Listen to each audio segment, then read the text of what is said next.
Alright, what's up? This is my first YouTube video, talking, I guess. I'm Deacon Wesley. I'm a amateur kickboxer, amateur wrestler. I wrestled for, what is it, 10 years, I want to say, on a team. Maybe it was 9, but up from when I was in, 4th grade to whenever COVID hit and I left high school. Hoping to kick into MMA soon. Just coming a ton of talking about me talking about all the stuff that I'm excited to see in fighting this week. I'm not gonna lie, just want to get it out. So UFC 289 is coming up this weekend. It's actually gonna be tomorrow. I'm recording this on Friday. I was kind of just want to mention it was really weird to me that they're putting Amanda Nunes in a main event slot where I don't want to sound messed up or nothing, but we kind of know that WMMA doesn't pull numbers like that, especially so in the Western side of it. I've seen one championship pulls it off pretty well actually.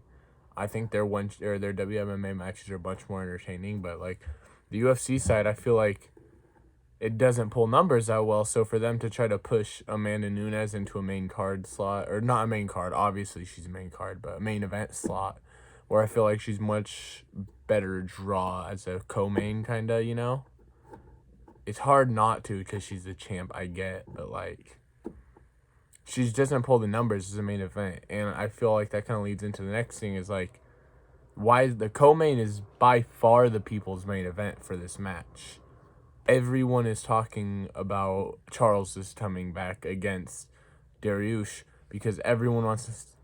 Because Beneil has been on this such a long streak, and then Charles obviously just losing the belt. Everyone wants to see that. That should have been the main event, and I get that it's hard to push a number one contender. God damn, I can't talk right now. A number one contender fight above a title fight when you have those two on the same thing. I understand where you're gonna want to push the title fight ahead, but if you look at the numbers, it doesn't make any sense. I was just kind of feeling like it doesn't make too much add up to me. I just want to go through. The card looks pretty meh. I'm not gonna lie, it's okay. I think Nunez could take it however she wants, honestly, but I have her by sub. And then I got Charles by submission also. I want to say they get into some wild scrambles. I'm calling that immediately. The scrambling between those two is going to be very high level also. I'm expecting a lot of guard passing, and I have a feeling Charles takes it with some sort of leg attack. Rather it be a knee bar or a leg lock or an ankle lock. I just have a feeling that Dariush is gonna feel comfortable because of his high level grappling in those exchanges, where we've seen him do that with a lot of other people, and I feel like he's gonna get a little too comfortable with someone of Charles Oliveira's grappling abilities, who honestly has one of the best Brazilian jiu-jitsu into MMA game ever of all time. Charles is one of the greatest, so I don't know how he's going to handle that leg game that Charles brings. I mentioned this one. I have little notes right here. I mentioned this one specifically. I said, I got Mike Marlowe by TKO, and he's going to cry in the press conference. Not press conference, the post-fight interview or whatever. He's going to start crying. He's like, oh, I'm so happy. And I understand it. I'm just calling it right now. I want this to be out there in the air, on video. You guys have seen this. Mike Marlette's gonna cry this weekend. Nate the Train, Lander or whatever. How do you ever say the fuck his last name? I got him by decision. He's fighting Dan Ige. That's a pretty fucking tough competition when I feel like his last fight, he definitely performed well and he showed well. Everyone loves it, but he wasn't dominant, you know? Like, that match was very fucking close going the whole way. And Dan Ige is a huge step up in competition for it. But I still see him, especially with this hype. Ige's a little older now. I can really see him taking the edge at the end. But I don't see him finishing Dan Ige at all. It could happen, but I wouldn't put money on it, you know? And then I got Eric Anders by TKO. I just fucking love him. He's solid. He's a solid dude. I like watching his fights. That's about it for the main card. Honestly, prelims and early prelims, I haven't looked too much into. I don't think there's anything crazy, though. Normally, I'd remember if I see a crazy name in there, you know. Alright, so... Karate Combat. So, George St. Pierre and Boss Ruin, obviously, they own Karate Combat. That's their promotion now where they host professional karate fights.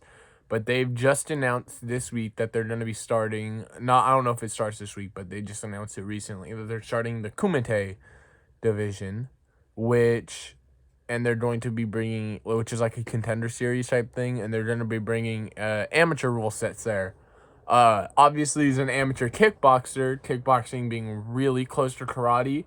That really piqued my interest because a lot of these high-level events with amateur rule sets, though, is such a great way to get your name out there, not only, but to get the high-level experience to become a professional one day, which, that being my goal in life, I want to get that type of experience. I fought on some local shows now, but I'm going to continue to do so, you know. But if I could land a spot like that, that'd always be something awesome. And I actually come from a karate background in my family. I don't train karate, but my dad, he's a 2nd degree black belt in karate, and my grandpa's a 5th degree black belt. So I have people who I could reach out to get that experience, you know, to talk to them. But I've obviously competed in kickboxing and boxing, and so the rule sets, while different, I've experienced the movements, the kicking, you know, the stuff like that, and it wouldn't be too hard of a transition for me to get. But I'm not saying I'm immediately going to get it, but it's going to be a fun try. That's about it for karate. Misfits boxing, YouTube boxing, stuff like that in general. That whole scene. God. The fact that nothing has been announced for Misfits is driving me fucking crazy. Like, obviously, I know it's not the most boxing legitimate thing or promotion, but it's pretty fucking entertaining. I'm not gonna lie. I keep up with it. Not as much as I do UFC, I would say, or like high level MMA. More so than I do high level boxing. Boxing is boring right now. And I know it's not a purist thing, but Misfits is not boring. It's entertaining. Except for right now when they're not fucking announcing anything. And all you get on Twitter is everyone just saying, shit's happening. Big things are coming. But nothing's fucking there. Nothing's coming. They don't want to announce anything. And then they just keep fucking saying some days where they're going to announce it eventually. And then they're leaking something about a 4v4 tag team, which I think is fucking... I gotta see this to believe it, but I didn't believe the 2v2 tag team, but I thought it was kind of genius, I'm not gonna lie. And then, following in on that, Ed Matthews, I want to say, has pulled out of the Kyngpyn tournament. And so they're going to need someone new to replace him. A lot of people are speculating that it's going to be Blueface stepping into the fight. But honestly, I just don't see him stepping into a tournament style because of the risk he takes on it, you know, because if he gets matched up with someone like Gibb, or honestly, I don't know. I think Gib probably is gonna be the only one, but probably if he gets matched up with someone like Gib and he gets knocked the fuck out, that's really bad for his rep as like a gangster rapper, you know?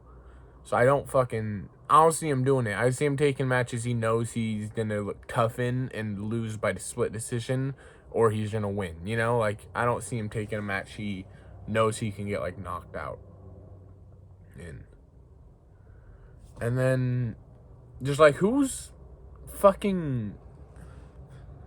I was thinking about this. I was like, okay, so someone needs to step in, obviously. But that kind of had me thinking on like, who's gonna step up to fight again?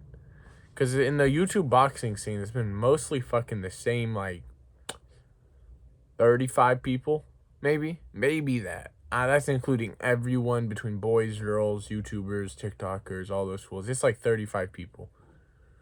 And they're announcing like some fools. They need to get more people in there. I was talking about this on Twitter the other day, and we were talking about, just follow me on Twitter, by the way.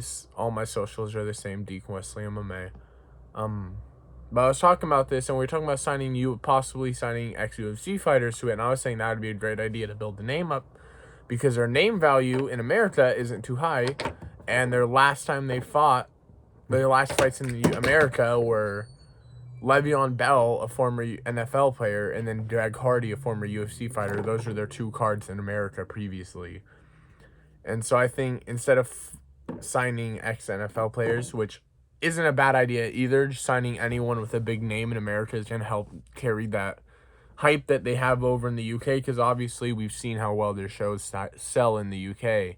They sell big events. And then when they came to America, their event looked dead, I'm not going to lie.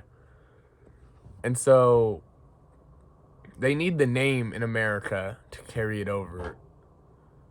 And I feel like UFC fighters is possibly going to be their way to go right now. But besides that, YouTube and TikTok wise, who's going to be like the next like big person to step up? Because they haven't had too many new people. It's all old YouTubers coming back. And they're like newest like cool guy to come up with Salt Poppy, and that was even all the way back in Misfits 1. Obviously he'd boxed before, but he really wasn't like a name then. He was only like, so like when he stepped up, like who's gonna be the next TikToker or YouTuber to step up and get big? Because I don't know, I have a feeling I have a few names in the back of my head I think could do it. I think after Alex Wasabi called him out, Guava Juice would be a cool one to see boxing. I would like to see... I can't remember their fucking names, but whatever one of the Raka twins fought, I'd like to see either of them. The Raka guys come back, that would be sick. Gideon would be a hard one to see. I think they could sign some rappers. I'd like to see Zilla Kami and Wiz Khalifa fight. Those are some sick names. I don't know. They have lots of opportunities. They just need to pick the people. With KSI as your manager, I feel like, or the company owner, I feel like they kind of have an unlimited budget. Like, if they really want someone to be there, they're going to make it happen. So I feel like they need to get some bigger names on it. Boom. That is about all I have on my list. I'm probably going to be trying to keep up a video like this about every week or so. Just like dropping in like, hey, what's going up in the fight world, you know, like what's some new things, you know. If you want to see more content of me, follow me on all my other socials. I'm a little more content active. I'm on TikTok, Instagram, Twitter. Everything is Deacon Wesley MMA. That's where you're going to find me everywhere. Follow that. I'm hoping for more fight news soon, but probably not anytime in the next... Not for like a few months, you know. I'm a little out of it right now.